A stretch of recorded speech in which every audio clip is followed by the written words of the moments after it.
Hi, everyone. Welcome to another episode of Medicine 3.0.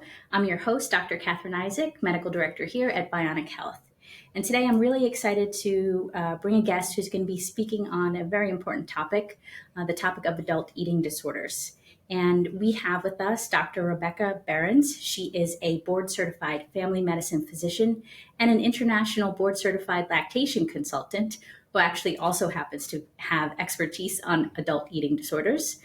She has a direct primary care practice that's based in Houston, Texas, called Vita Family Medicine. And I'm really grateful that she's taken the time out of her busy schedule to speak with us today on this really important topic. Welcome, Rebecca. Thank you so much for being here. Yeah, thank you so much for having me. Awesome. So, first, let's just start out by telling us a little bit about you and your background and how you got interested in this topic. Yeah, absolutely. So, as you said, I'm a family medicine physician. When I completed my residency, I went to Georgetown in DC. I moved to Philadelphia, where my husband was in residency, and I was a site director of a federally qualified health center there. And following that, I went into academic medicine when we moved back to Houston, and I was residency faculty and training medical students and residents, and working again in like a safety net county healthcare system, and essentially ended up transitioning from that role to my own private practice after having my first child, and doing the juggle of balancing motherhood and physicianhood, and so I ended up in private practice after that, but just in the course of starting my own practice and kind of connecting with other professionals in the Houston area, I met several therapists and dietitians who treat individuals with eating disorders. And our approach to care just sort of resonated. I had an eating disorder actually when I was in college. And so in my medical training and in my practice, I have always had a focus on an understanding of how easy it is to unnecessarily trigger a patient's body image issues or disordered eating struggles that they've had in the course of their medical care.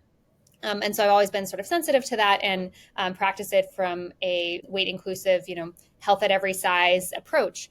And so when I connected with some of these other professionals in the community, we just sort of naturally had an alignment in our philosophy and our care approach. And so shared a lot of patients. And so initially it was mostly seeing people just for sort of general primary care, but over time I've seen more and more patients who are currently dealing more acutely with eating disorders. And so I've kind of grown in my practice in that arena since then. That's wonderful. Thank you for sharing that information and background about yourself. And I imagine that makes you really an asset as a physician to your patients. And I'm also thinking, I know you have this history of working with students. I'm like, wow, what a phenomenal resource for education of other clinicians as well. I don't know if obviously you're here today, so you're educating me and our bionic health community. But I'm just thinking, wow, that's such a beautiful thing to share with students and residents as well. Yeah, I mean, I think especially, when I was in medical school, we were specifically taught about weight stigma and weight bias and other implicit biases. But I know that's not the case in every medical school and certainly not every generation of medical students. So it is a lot of unlearning and relearning our biases and keeping that in mind so that we're able to bring our best selves to our patients and not bring that bias into their care.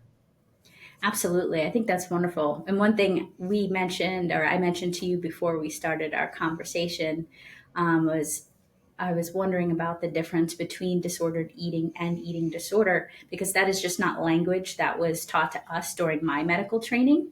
And there's an evolution that if you're not, as a clinician, specifically interested and seeking this information, you may not be aware of it, or I may not be aware of that if I'm not, trying to update myself in every single area of medicine, which is challenging when you're in, family medicine or primary care, like I am and like you are.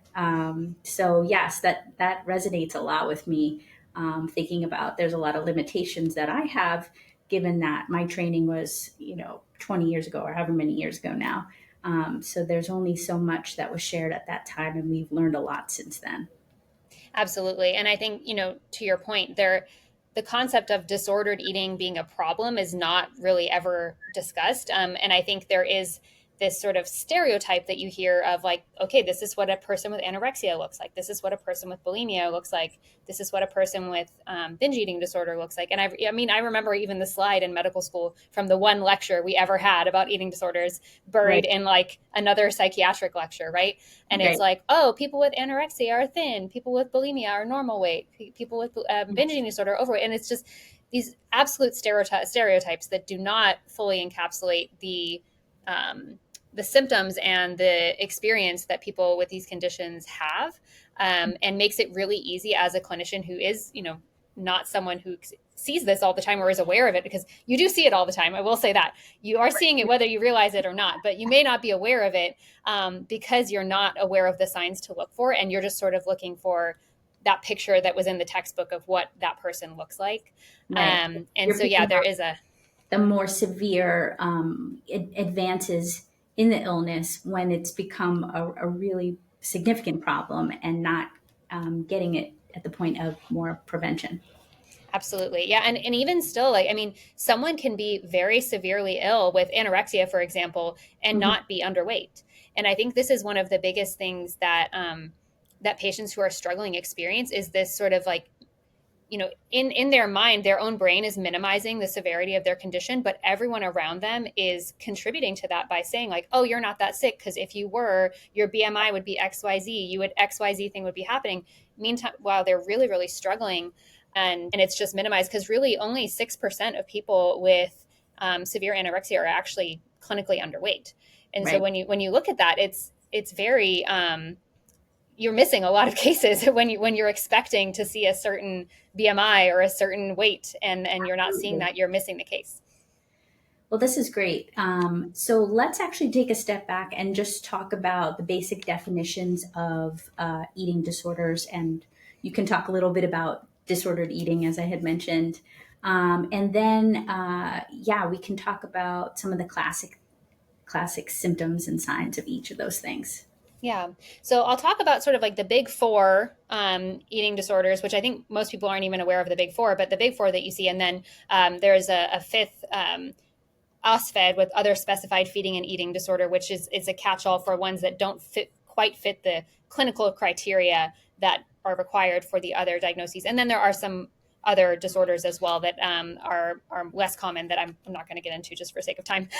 but the most common one that I think most people are aware of is anorexia nervosa, and anorexia nervosa is associated with significant restriction, often with then the resultant loss of a significant amount of weight, or being clinically underweight and having clinical signs of that malnutrition, whether it's amenorrhea in a young woman, or bradycardia, or any of those more severe malnutrition signs. And anorexia may or may not also come with purging. And so I think this is the next one that people always think of as bulimia nervosa, which is often associated with binge eating and then purging, whether that's by laxative abuse or inducing vomiting or some other means of purging. And then binge eating disorder, which is eating a large amount of food in a very short span of time, feeling very out of control during that period of eating and unable to stop past the point of physical discomfort. Mm. And then ARVID, which is avoidant restrictive food intake disorder, which is, all the other three that I mentioned often have like body image concerns associated with them, but ARFID is more, there's selective feeding of like restricting certain food groups or restricting certain textures of foods or types of foods based on either a prior trauma, maybe like a choking episode, or maybe some sort of sensory issue, whether the person has autism or some other sort of sensory issue that's affecting their feeding and eating. Mm. And so all of these conditions, there's a lot of overlap.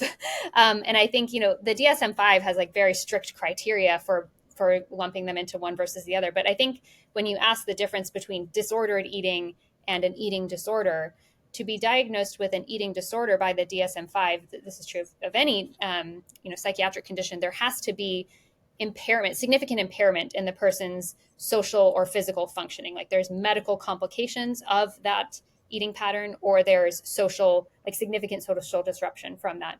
And so you can see how that would become pretty difficult to distinguish, Mhm. because someone who's engaging in disordered eating, which means, there's the sort of the spectrum of like what's normal eating, disordered, which is not quite normal, but not severe enough that it's causing problems, and then an eating disorder that meets these clinical criteria. There could be a lot of overlap in how the person looks and the symptoms that you're visibly seeing. And unless you're asking the right questions, you might not be picking up if there's significant impairment. So, for example, like chronic dieting, or following like whatever the next fad diet is, or intermittent fasting or carnivore, whatever it is, Mm-hmm. you're restricting calories, you're restricting certain foods. You maybe are skipping meals, or eating a lot at some meals and not a lot at other meals, and there's an intentional manipulation of your eating pattern. And at what point does that cross the line into an eating disorder? And I think if you're not asking the right questions, you might not pick that up. Mm-hmm. Right. So what are the right questions, number one, and then kind of what are the medical complications that everyone should be aware of? Yeah, so I think in terms of the right questions, I think it's really helpful to use a validated screening tool to kind of get a better sense of like, are there more behaviors going on here that are impacting you versus just like, I'm trying to follow this diet, which I mean, again, you could argue with any dieting, like it's a little bit disordered, right? But is it impacting you in a severe way, whether that's mentally or physically? And so there are several of those validated screening tools out there, but the shortest, easiest one that I often will recommend is called the SCOFF. Okay. So it's a quick, short screening question scale, and it's based out of the UK. So the first question, or one of the questions, is about the O is about 1 stone, which we don't really use stone in the US. But the first question is, do you make yourself sick or throw up because you feel uncomfortably full? Mm. The second question, do you worry you have lost control over how much you eat? O is, have you lost more than 1 stone, which is 14 pounds in a 3-month period? Mm. F, do you believe yourself to be fat when others say you're too thin? And then the second F, do you have thoughts and fears about food and weight that dominate your life? And I think this is the key thing, is like, how much of an impact is your thinking about food having on your life? Is that something that you're planning your entire day around? Are you skipping family functions because you're worried about what the food is going to be there? Is there going to be an option available to you?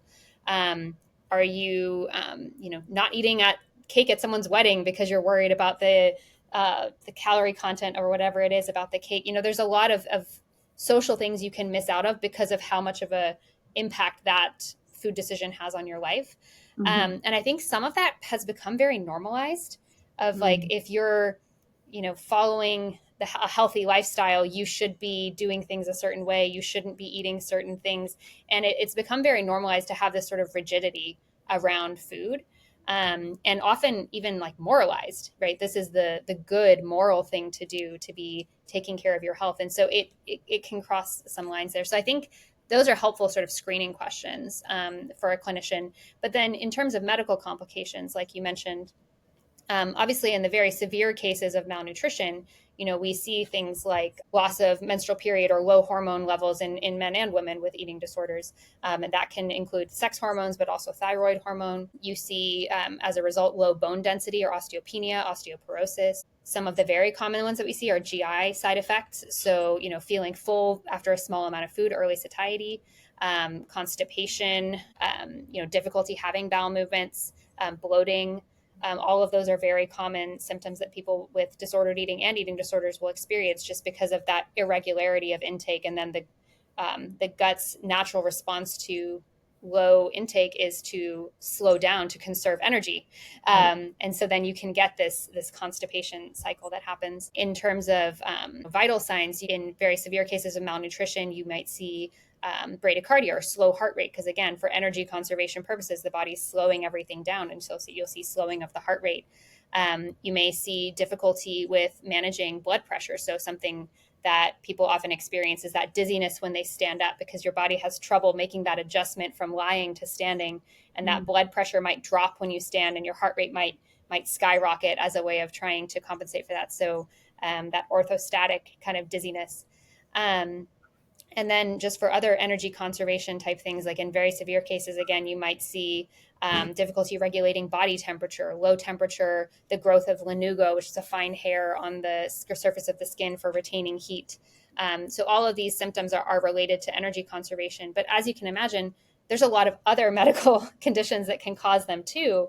And so it's not always the first thought that someone has when you're seeing these symptoms, but it is important to consider the person's nutrition status and how they're eating and their pattern of eating, and their feelings even about food and eating when you're looking into these symptoms, because there often is a much bigger correlation than you would expect. And we can sometimes save $1 million workup by doing, the very basic things of nutrition and hydration and all of those things. Absolutely. Absolutely. It's so interesting. As you were talking, I was thinking about the overlap between the anxiety around eating and irritable bowel syndrome, and how it would be very difficult to tease out the symptoms. Are these related to, manifestations of the eating disorder, or is this true irritable bowel? And thinking about how many people are encouraged to explore food sensitivities, which then encourage restriction of food. Can you talk a bit about that? Yeah, and so the GI stuff is so interesting because it's a chicken or the egg issue, right? Like if you're having GI symptoms, Hmm. you feel discomfort when you eat, your natural response would be to adjust the way that you eat, and that's a very logical thing to do. But then you can feed forward into exacerbating that condition. Hmm. And I do think a lot of irritable bowel syndrome is disordered eating. Mm. I've seen that over and over again, and maybe my sample size is skewed, but I do think just from the even the things you see just in the general population on social media, what people are talking about, I don't know that we dig deep enough into someone's nutrition habits when we're assessing their GI function. I think there's just sort of this assumption like, oh, your weight's okay, so you're probably eating okay, move on. Now, if someone's obviously very underweight, that may prompt more questions, and that person may be identified and diagnosed. But I think the people whose BMI is in like the normal or overweight category, it's sort of assumed like, oh, you're probably fine. It's not a nutritional issue, and we move on to the next thing.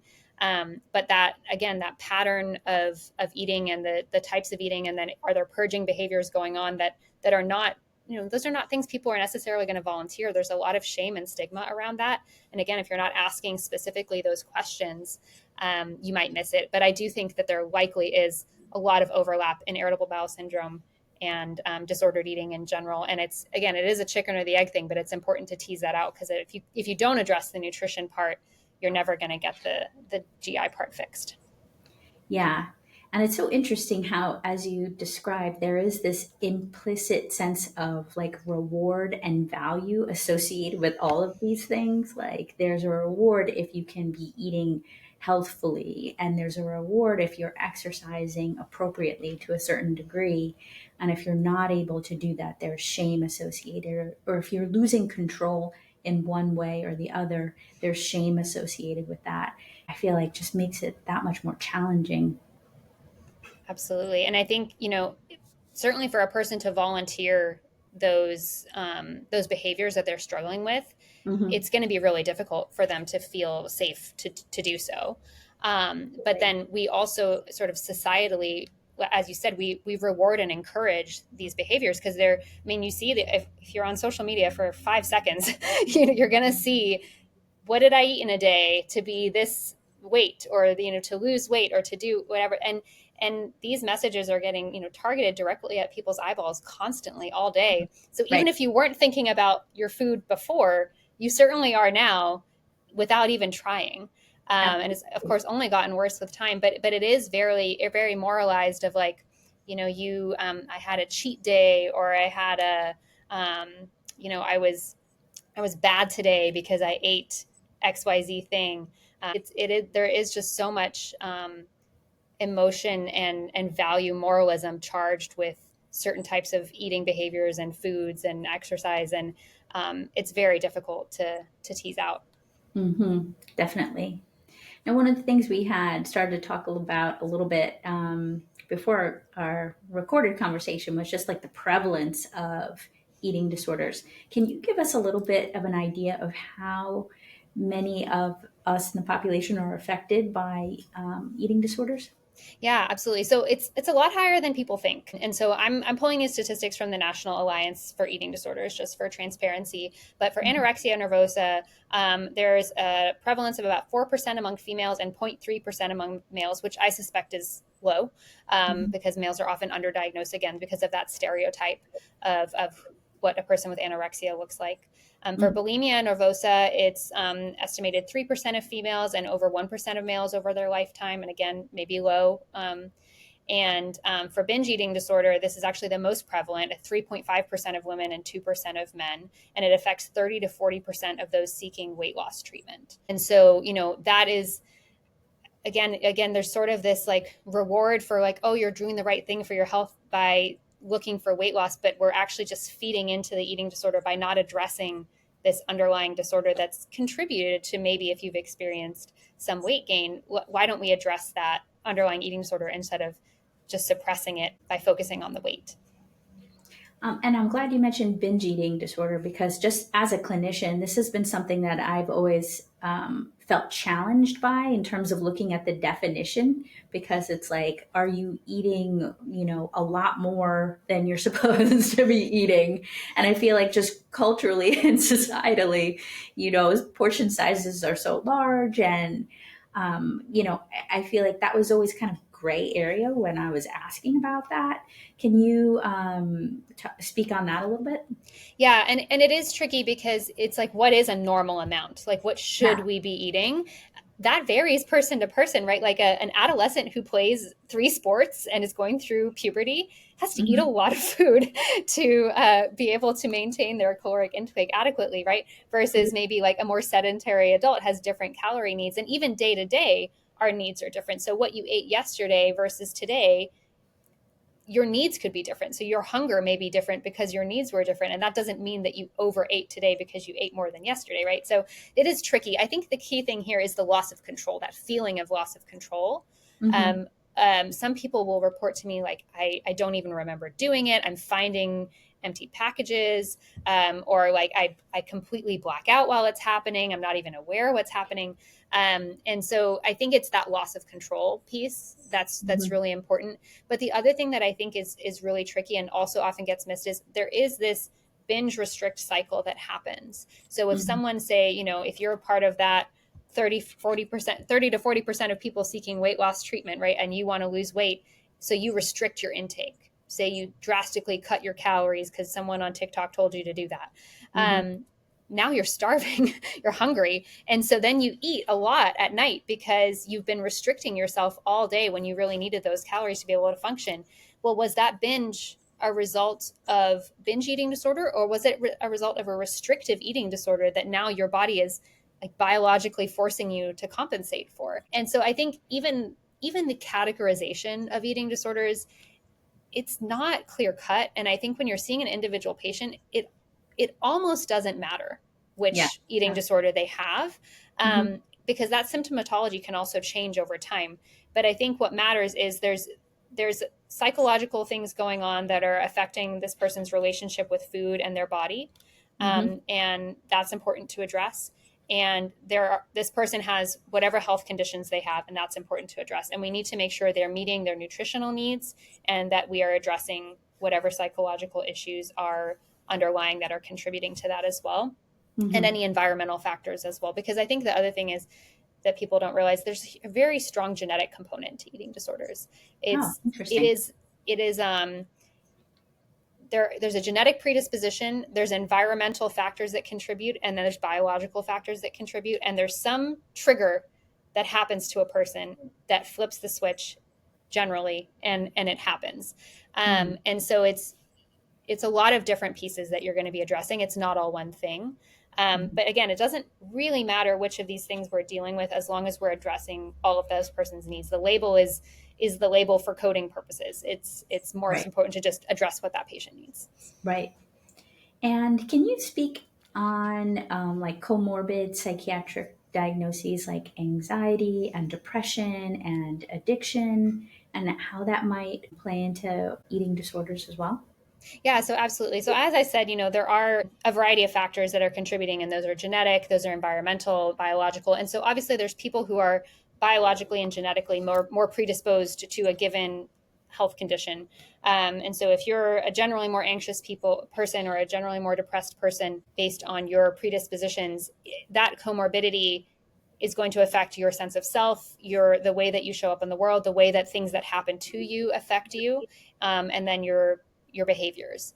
So anxiety and depression are very common comorbidities. The other really common ones that I see that I feel like are not discussed as much is ADHD is a huge one, Mm, particularly around binge eating, because there's that impulse control and loss of control that can happen.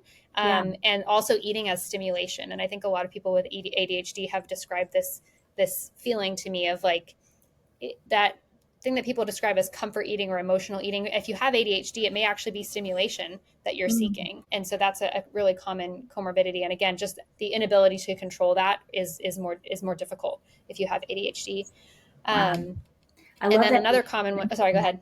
I was just going to say that's so wonderful. Can I imagine that there are people out there with ADHD who have no understanding or awareness of this relationship, but again are labeling themselves as having like another problem, and that there's something else that's wrong with them. And I could just see that having that knowledge and awareness is like, wow, this is just part of the challenge of impulse. Managing impulses is puts a whole different perspective on it. Yeah, absolutely. And the other thing I often see too with people with ADHD is they may forget to eat all day because they're like focusing on whatever thing it is that they enjoy that they like to focus on. Mhm. Mhm. Their hyperfixation or whatever it is, and then forgot to eat all day. So now at the end of the day, you're hungry, and Right. maybe you binge eat, but maybe it's really you're just catching up on the calories that you lost all day. But again, it's that binge restrict cycle. And if you're Mhm. taking medication for ADHD, of course, it's often a stimulant Absolutely. which has an appetite suppressant effect. Mhm. And so, again, it's really easy to not eat all day if you're not being conscious of it. And then at the end of the day, when that stimulant wears off and your impulse control is not great and you're hungry, very easy to flip into more of a binging episode at that point. Right. Um, so yeah, Interesting. the other common one that I see a lot too associated with it is PCOS. So Mm. people with PCOS, as we know, they have underlying insulin resistance as a result of their PCOS, and being insulin resistant makes you crave carbs more as a result of that. And Mm. then they're often told as soon as they're diagnosed with PCOS, oh, you have to lose weight. And whether or not that is accurate, that is what they're often told, and they then will go on a diet, and then now they're struggling with increased carb cravings at baseline because of insulin resistance, and they're also hungry because they've been restricting their intake, and it can really quickly trigger disordered eating and a full-blown eating disorder. And of course, we know that people with PCOS also are at increased risk of anxiety and depression as well. And so that's another really common sort of not directly a psychiatric comorbidity, but there's a lot of Right. overlap between the symptoms that people with PCOS experience. Mm. Wonderful. Thank you for sharing that. That's excellent. Okay, so we've talked about some of the symptoms or signs, like clinical symptoms or signs that people will present with.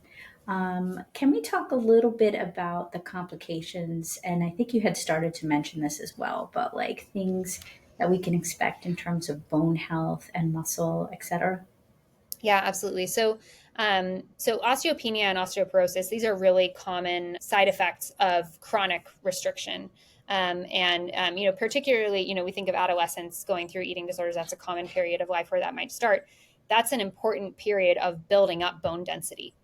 There's Mhm. a lot of bone mass being built during puberty for linear growth and also just lifelong bone growth. And after the age of about 25, you don't really have much of an opportunity to catch up on that bone density building. So if Mm. you go through an eating disorder, particularly in your adolescence, and and it's not treated quickly, you may not fully recover that missed opportunity to build up bone mass. And so then that may turn into a lifelong osteopenia or even osteoporosis. But particularly in adults, you can have say you got through adolescence without that, but now you're as an adult struggling with a restrictive eating disorder. You can lose bone mass and muscle mass. Again, this is energy conservation. Your body is pulling fuel reserves from other places to keep you alive when you're not having adequate calorie intake. So that's going to affect both bone mass and muscle mass. And so we see both osteopenia or osteoporosis and sarcopenia or low muscle mass. And this is something that I think is getting more airtime now as the GLP-1s have come out, and that these are known side effects of the GLP-1s. And this is the reason why. It's if you're not getting enough caloric intake and your body's having to pull from reserves, these are the places that it's pulling from. Right, right. Yeah, we always say like your body is not going to want to build muscle. It's not in a building state when Mm-hmm. you're actually in deprivation. It's going Exactly. to say, let's break down some of these extra, sources of energy in order to supply our essential needs. Exactly. Yeah, excellent. Thank you for sharing about that. So, one of the questions that I have is when you're making, let's say this is a concern for a patient and you're wondering about should I be testing their bone density? Do you have some guidance on when to be considering that? Yeah. So in general, in a lot of this data and guidelines come from adolescents. Unfortunately, there's just more research on adolescent eating disorders in general. But if someone is without a period for at least 6 months as a Mhm. result of restrictive eating disorder, certainly they need to have their bone density checked because that's a known concern, right? That they've had obviously low hormone production for at least that period of time to not have a period, and so that's certainly a time when we do it. But often, especially in an adult who's coming in, this is often something they've struggled with since early childhood. Even like I've had patients come in and tell me this started when they were 6, 7, 8 years old. Right. And so they may have been restricting on and off for many years. So if there's been ongoing periods of significant restriction, it's not unreasonable to check it. But particularly if there was loss of a period in a female. And then of course, for men, we don't necessarily have that visible sign of low hormone production, but sometimes, they will have experienced maybe even like loss of spontaneous erections, or they may have, loss of muscle mass. If there's been a time of significant loss, it would be reasonable in that case as well. I think it's helpful information just to know, like, is this where you're starting from in terms of treatment? Unless you're, at that age that we normally would initiate bisphosphonate treatment, for example, we're Yeah. probably not going to be doing that for like a childbearing female, for example.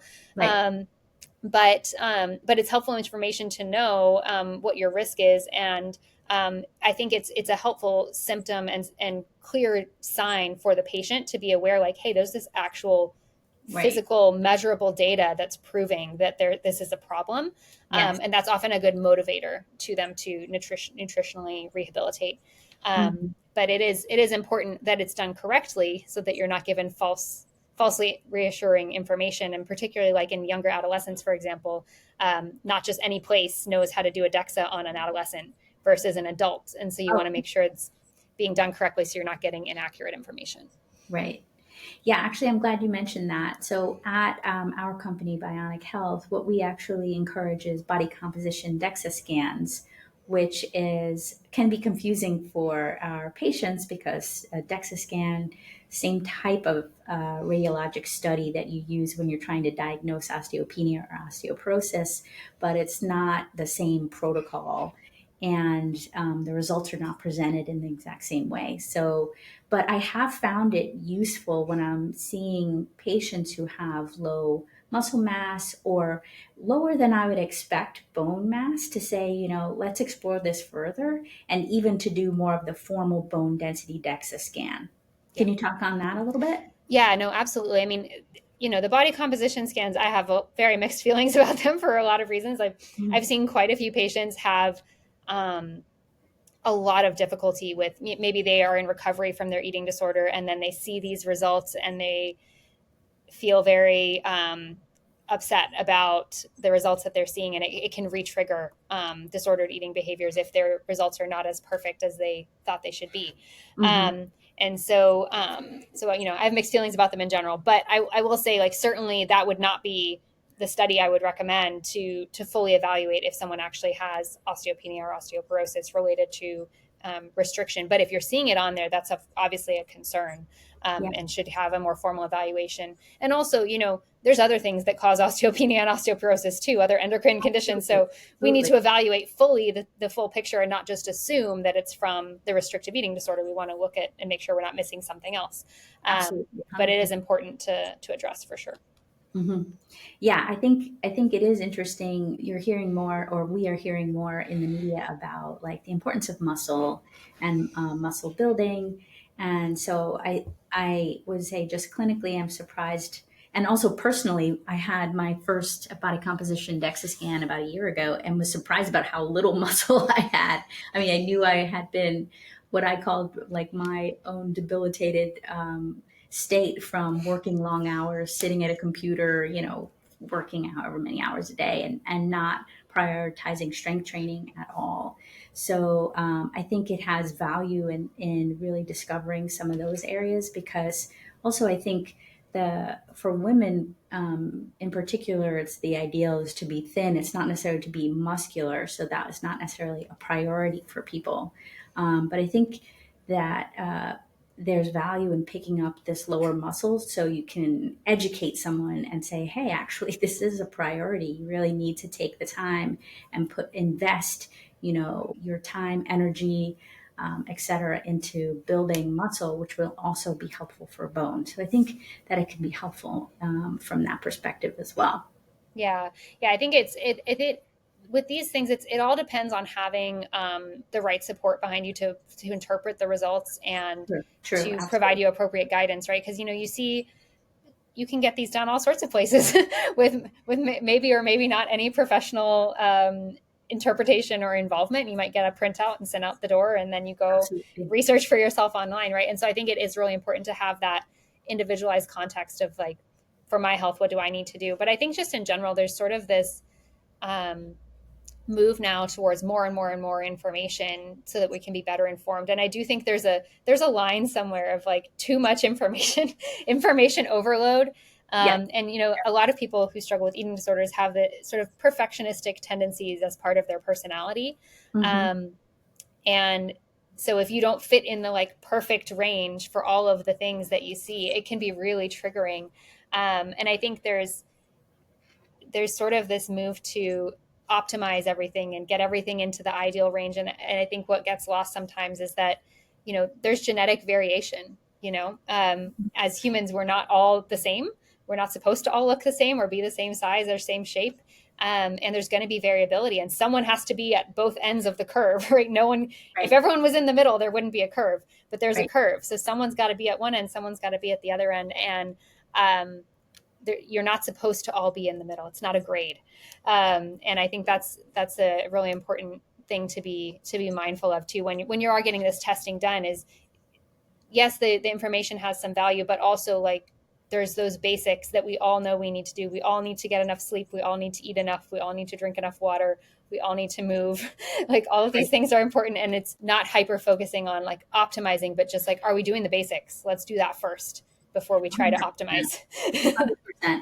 And I think that's wonderful that you bring that up because that is always something that it's really important to educate the patient on because as you say, like my muscle is not going to ever be at the 95th percentile. Like I'm a small framed person. That's just not the goal that I should have for myself or can expect of my body physically. But what I always like to share is let's figure out where you are and make reasonable changes or improvements in any areas that look like they could be, weak. And then you always want to take it in the clinical context. Like, is that person doing any strength training at all? Like, what is their dietary intake like? Are they being thoughtful about, getting enough protein intake? And again, thinking of myself as an example, I think I probably ate like predominantly carbs, for a number of years and was not doing any kind of activity, and it had an impact. So, absolutely, we have to help people understand that not everybody is going to be 100% on the scale across the board. That's just not realistic whatsoever. Nor is it necessarily healthy for that. Right. Absolutely, like that's not what's best for your body. Let's talk about what's best for your body. Yeah. So I appreciate that you bring that up. That's great. Yeah, and I think that that sort of like individualized nuance is just like not discussed, or there's no time for it in a 30-second reel, right? Or a 30-second TikTok. But it is important, like if you are getting this sort of additional information, to make sure it's being properly interpreted within a context of your own individual health, and reasonable expectations for what's appropriate and healthy for you.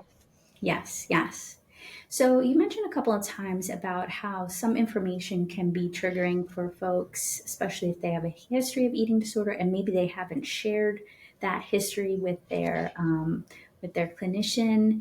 What advice would you share for either patients or their clinicians taking care of them to kind of help manage those experiences as they come up? It sounds like, it's trauma related. A lot of trauma, absolutely. And I think, you know you're not always going to know where that trauma comes from, but the things I hear from patients about, things that were said to them by parents or friends or family members when they were young children, they're still hearing that voice in their head years later. Mm, And so often it's about weight or body shape or body size, like, oh, you should look more like this person, or oh, you've gained XYZ amount, or oh, you really like your food, these sorts of right. comments.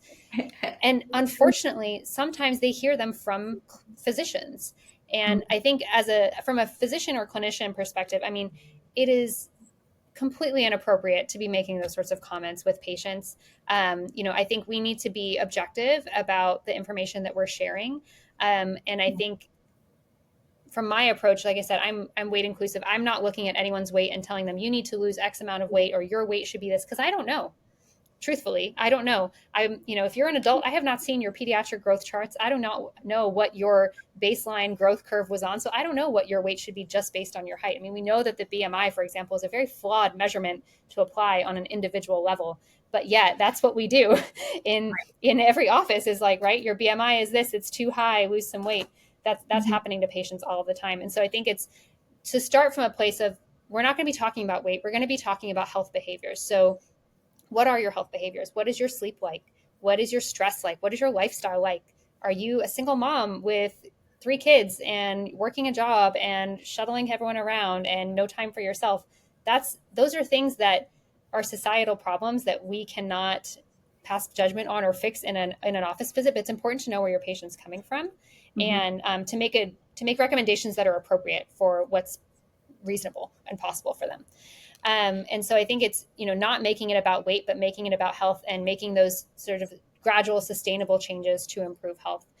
So I do a lot of talking about their individual numbers, what their lab results look like, what their family history looks like, what are things do we know you're at more risk of just genetically, and then also based on the objective information I have in front of me now, and what are some evidence-based ways we have of improving that are not just focused on let's get the scale to look a certain way, or let's get you to fit into a certain size of clothing. It's Mhm. just not. I just don't think that weight or body shape is an appropriate conversation to be having, Mhm. especially when we know how much personal trauma and societal um, judgment is wrapped up in that kind of discussion. Yeah. So I think that's an important thing to start with. And then I think from a patient perspective, I see a lot of patients who have struggled with disordered eating and are in larger bodies, and as a result, they avoid going to the doctor because they're tired of being lectured. Patients Mhm. who've gone in with very simple, ear infection, hurt my ankle exercising, but they go in and they're lectured about, like, oh, if you just lose weight, this wouldn't happen to you. and Right. and so I think it's very important as a clinician to meet come deal with what the patient came in for first, and talk Right. about that, and talk to them without looking at their weight. Don't let weight enter like, what would you tell a thin person about this condition or this symptom that they're having, and make sure you're not leaving that out because of what you've decided about them based on their weight. Make sure you're still exploring all angles. And if it's for say a metabolic condition where you are concerned that there is some involvement of that with their weight, recognizing that weight gain is a symptom of a lot of metabolic conditions. It's not necessarily always the cause, Mhm. and Mhm. addressing that in an evidence-based way that you can. But for a patient to be able to advocate for themselves and go in and say, like, hey, I know I'm going in for something that's not about my weight today, so I'm not going to be weighed because I don't want to have a conversation. That's absolutely within a patient's right to do, and not giving that patient a hard time when they make that request. Hmm. Thank you for sharing that. I wanted to just sort of reflect back for a moment about something you were sharing in terms of the shaming messages that people receive in childhood. And I started to giggle, and I didn't have the opportunity to sort of say what was happening in my mind at that moment, which is the message that I received from my family member, which would I would be told like, "Oh, you were hungry, weren't you?" Or, "Oh, you look really healthy," and that could have meant anything. It could have meant healthy could have mean I was looking thin. Healthy could have mean that I was putting on weight, and so that was the memory that was happening in that moment, and why I started to giggle because it was like, wow, I had these confusing messages that happened during my childhood, and like we'll even sort of joke about them among my family, like, oh, remember when you would hear this at the table? But it's not funny. It can have long lasting impacts. So I just wanted to share that that's what it was happening in my Yeah. head. And it's not that it was funny what you were saying, but it was more just like, oh, I have my own story around that as well. Yeah, and I mean, I think it's we've all had that experience. You know, it's so baked into our cultural norms that it's Hmm. like, you know, as a parent now, it's something that I'm obviously very cognizant of in my own children, and I find myself like, how can I, like, I don't, you know, I'm trying very carefully about what I say to not say things that just sort of automatically that I heard a lot as a kid. But you know how sometimes this happens to me. I say something like, "Wow, that was my mom's voice that just came out of my mouth," you know, and but you Absolutely. so those sorts of things happen to us. You know, we just repeat the things that we heard in childhood sometimes without thinking about it, and so it does take intention to um, you know, re adjust the messages that we are giving out to our future generations of children so that they're not dealing with all of these disorders that we are dealing with now. Hmm. Hmm. Thank you for sharing that. A couple more questions. And I have a lot of questions for you. I know we only have a certain period of time. Just wanted to say, can you share a little bit about treatment strategies for people who are dealing with eating disorders? Yeah. So, you know, for adolescents, generally first line is family based therapy, which includes, you know, putting the parents at the helm of, you know, empowering them to give the adolescent the food that they need and ensure that they're getting what they need. It often involves a team with a therapist, a dietitian, and some sort of medical clinician that's overseeing to ensure that the patient is medically safe. And if not able to be done safely in an outpatient setting, there's higher levels of care from intensive outpatient to partial hospitalization to inpatient hospitalization, just depending on the medical safety of the patient and then what they're clinically able to do in the home environment that they're in or not. And then for adults, it's harder because adults, you know, a lot of adults that I'm seeing, they've been dealing with this for a long time. Usually started in childhood and maybe was not as severe then or was unrecognized then, but they're still struggling as adults.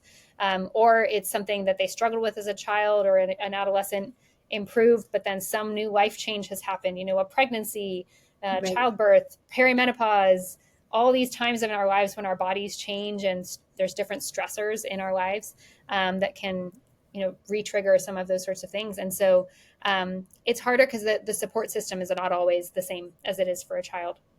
You know, you may or may not have a supportive partner. You may or may not have support to help you with your kids or be able to take time off of work to really invest your time in treatment. So it is challenging, but I always encourage patients to seek out a full team to help them. So a therapist that is specialized in eating disorders, a dietitian that's specialized in eating disorders, and a medical clinician that is specialized in eating disorders, which is difficult to find, and I recognize that. But it is important to as many of those team members as you can have. Is helpful to have that team approach and be able to help you get to the right level of care. Great, thank you. Two questions. What resources would you recommend for any physicians or other affiliated clinicians in terms of educating themselves more on diagnosis and management? And then on the flip side of that, what would be what would be the recommended resources for patients to explore? Yeah, so the National Alliance for Eating Disorders has a lot of great resources for both patients and for clinicians. And they also have a helpline. So I think it's allianceforeatingdisorders.org or .com. I'm sorry, allianceforeatingdisorders.com is one. And then there are a variety of continuing medical education options for clinicians. Eating Recovery Center, or ERC, has a lot of great ones. They have conference. The Academy of Eating Disorders has a conference every year, and they have CME on their websites. So those are great places to start. But I think honestly, some of the best thing you can do is like working on implicit bias, because as a medical professional, particularly in whatever field it is that you're in, if you're not seeing these patients all the time or managing the care primarily, it can be challenging to know what to do. But I think the more that we work on our own implicit biases and bring that into the care that we're providing, we're going to be better able to recognize what's going on with the patient and be able to get them to the right resources. And so, Harvard has the implicit association tests on their website that I think probably a lot of people are familiar with now because they've been around for a long time. But that's what we did in my medical school. We did those implicit association tests for everyone, and they do have the weight one. And I think it's helpful to do. And then, explore further into the biases that you have and address them. I'll say that the podcast that was my first introduction to this when I was in my own recovery is called Food Psych by Christy Harrison. She's a registered dietitian, and she's well known in this arena and has a lot of great information, and definitely recommend her work. She has books and podcast. Wonderful. You said her name was Christy Harrison. Christy Harrison, and Yeah. her podcast was the podcast is called Food Psych. That was at least the first one that I listened to. I actually don't know if she still does that one. She has another one now too. It's called The Wellness Trap, I believe. But yeah, there's a lot of great information that she has, and she has the experience as a registered dietitian, and then also compiling that evidence-based information. Right. Wonderful. Excellent. So that's great. I love that we have some nuggets of information to share with folks who are interested in learning more. Yeah. This And has I'll been just add too, sorry, I forgot, I meant to mention, there's also a newer organization that I'm a part of called the Association for Weight and Size Inclusive Medicine, and fairly new, just started in the last year or so. And so it's growing, but there will be more and more CME coming from them as well. wonderful. Excellent. Thank you so much. You've shared so much knowledge. This has been wonderful. I really have learned a lot, and I think that our members are going to learn a lot from listening to this podcast. So I really appreciate you taking the time to be with us today. Yeah, of course. Thanks so much for having me. Excellent. Thank you. And thank you everyone for listening to Medicine 3.0 podcast. If you like this episode and you like our show, please subscribe, and look forward to seeing you next time. Thank you for listening to another episode of Medicine 3.0. We make this podcast so that you know where to turn for good information on keeping you and your loved ones healthy. Feel free to check us out at bionichealth.com, where we can help you live a longer, happier life.